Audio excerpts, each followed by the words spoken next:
جائے تو اس کی رفتار ہونی چاہیے 558 کلومیٹر فی گھنٹہ.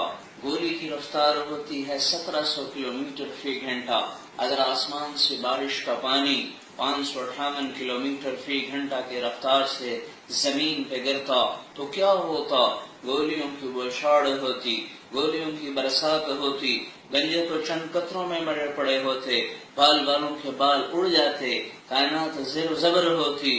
کون بیٹھا ہوا ہے؟ کون بیٹھا ہوا ہے؟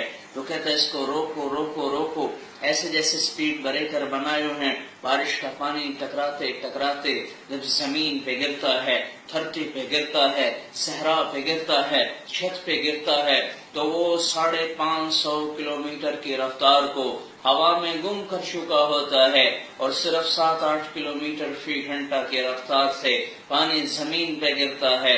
فَأَخْرَجْنَاهَا مِنَ السَّمَاءِ مَاءً. تیرے رب نے پانی کو انوکھے انداز میں برسایا. ہے کوئی ایسے برسا کے دکھا دے. وَشَقَقْنَا الْأَرْضَ شَقًّا. زمین کو پھاڑے. فَانبَتْنَا فِيهَا حَبًّا وَعِنَبًا وَكَذْبًا وَزَيْتُونًا وَنَخْلًا وَحَدَائِقَ غُلْبًا وَفَاكِهَةً وَأَبًّا. اور اس میں سے پھل پھول اور غلوں کو نکالے. آئلہم ما اللہ. کوئی ہے تیرے رب کے سوا، کوئی ہے تیرے رب کے سوا جو یہ سب کچھ کر کے دکھا دے.